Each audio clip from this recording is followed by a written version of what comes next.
Salam, selamat pagi sahabat terkasih. Puji Tuhan, kita kembali dipertemukan di pagi yang baru ini. Napas yang baru, kasih karunia yang baru.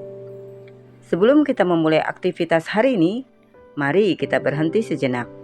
Tenangkan hati, tarik napas perlahan, karena pagi ini Tuhan ingin menaburkan sesuatu ke dalam hidup kita. Firman Tuhan hari ini diambil dari Markus 4 ayat 1-20 tentang perumpamaan seorang penabur. Yesus tidak sedang berbicara tentang pertanian. Ia sedang berbicara tentang hati manusia. Sahabat terkasih, ada seorang yang setiap pagi menyiram tanaman di halamannya. Benihnya sama, airnya sama, sinar mataharinya sama. Namun hasilnya berbeda. Ada tanaman yang tumbuh subur, ada yang layu, ada yang tidak pernah bertumbuh sama sekali. Masalahnya bukan pada benih, masalahnya pada tanah tempat benih itu jatuh. Seringkali kita berkata, kenapa firman Tuhan tidak bekerja dalam hidupku? Kenapa aku sudah dengar renungan setiap hari, tapi hidupku tidak berubah? Tuhan Yesus menjawab lewat perumpamaan ini. Tuhan Yesus menceritakan bahwa ada penabur yang menabur benih, dan benih itu jatuh di 4 jenis tanah. Yang pertama, di pinggir jalan. Yang kedua, di tanah berbatu. Yang ketiga, di tanah yang penuh semak duri. Yang keempat, di tanah yang baik. Dan hasilnya sangat berbeda. Sahabat terkasih, mari kita membaca Markus 4 ayat 4 dan Markus 4 ayat 15. Markus 4 ayat 4. Pada waktu ia menabur, sebagian benih itu jatuh di pinggir jalan. Lalu datanglah burung dan memakannya sampai habis. Ayat 15. Orang-orang yang di pinggir jalan, tempat firman itu ditaburkan, ialah mereka yang mendengar firman.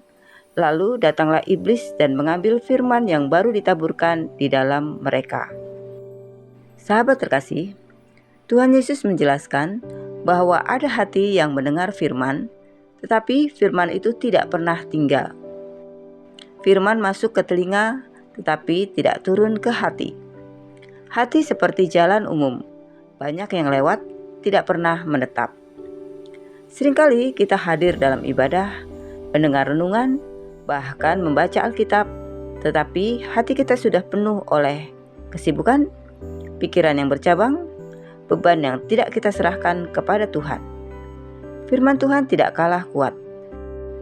Yang terjadi, hati tidak menyediakan ruang. Sahabat terkasih, apakah pagi ini kita sungguh memberi tempat bagi firman Tuhan? Atau hanya mendengarnya sebagai rutinitas?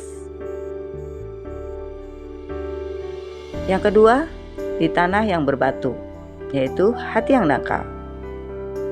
Mari kita membaca Markus 4 ayat 5-6. Sebagian jatuh di tanah berbatu-batu yang tidak banyak tanahnya. Lalu benih itu pun segera tumbuh karena tanahnya tipis. Tetapi sesudah matahari terbit, layulah ia dan menjadi kering karena tidak berakar. Markus 4 ayat 16-17. Demikian juga yang ditaburkan di tanah yang berbatu-batu, ialah orang-orang yang mendengar firman itu dan segera menerimanya dengan gembira. Tetapi mereka tidak berakar dan tahan sebentar saja. Apabila kemudian datang penindasan atau penganiayaan karena firman itu, mereka segera murtad. Sahabat terkasih, ini adalah hati yang cepat tersentuh, tetapi tidak mau berakar. Awalnya penuh sukacita, firman terasa indah, iman terasa hidup. Namun, ketika doa belum dijawab, masalah datang, hidup tidak sesuai harapan, iman mulai layu. Bukan karena firman salah, tetapi karena hati tidak siap menjalani proses. Sahabat terkasih, apakah kita mau firman Tuhan membentuk karakter kita? Atau hanya ingin firman yang membuat kita merasa nyaman? Yang ketiga, tanah berduri, yaitu hati yang terbagi. Mari kita membaca Markus 4 ayat 7. Sebagian jatuh di tengah semak duri, Lalu semak itu tumbuh dan menghimpitnya sampai tidak berbuah. Ayat 18-19. Dan yang lain ialah yang ditaburkan di tengah semak duri.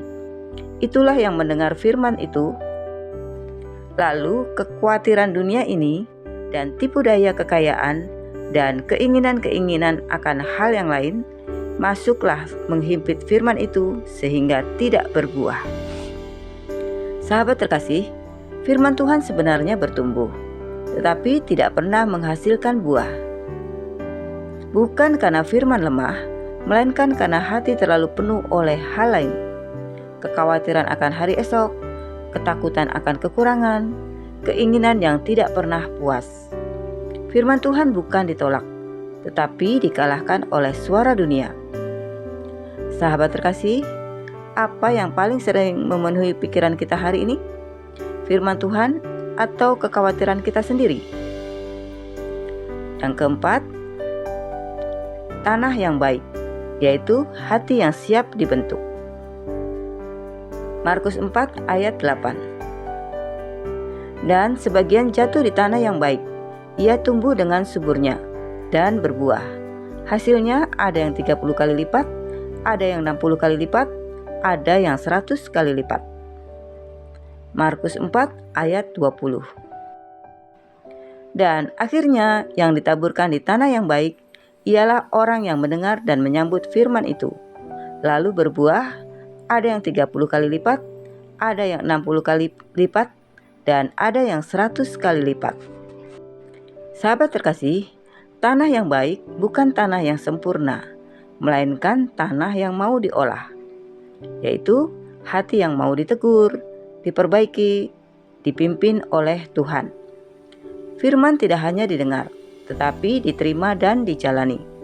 Hasilnya bukan instan, tetapi pasti berbuah. Sahabat terkasih, apakah kita bersedia membiarkan Tuhan mengolah hati kita? Meskipun prosesnya tidak selalu mudah.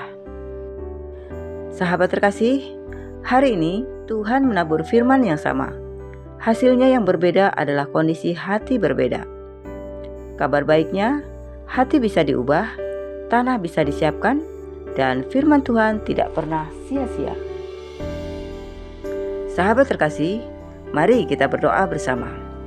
Bapa yang Maha Baik, pagi ini kami datang dengan hati terbuka. Kami mau mengakui seringkali hati kami keras, dangkal, atau terbagi. Lembutkanlah hati kami, singkirkan duri kekhawatiran, hancurkan batu keras dalam batin kami. Jadikan hati kami tanah yang baik, agar firman-Mu berakar, bertumbuh, dan berbuah dalam hidup kami hari ini. Dalam nama Tuhan Yesus Kristus, kami berdoa dan mengucap syukur. Amin. Sahabat terkasih, kiranya renungan pagi dari Markus 4 ini menolong kita mempersiapkan hati yang benar sebelum menjalani hari. Tetap setia bersama firman Tuhan setiap pagi, karena hidup yang berbuah dimulai dari hati yang siap menerima firman Tuhan. Sampai jumpa di renungan pagi berikutnya. Selamat beraktivitas. Tuhan Yesus memberkati.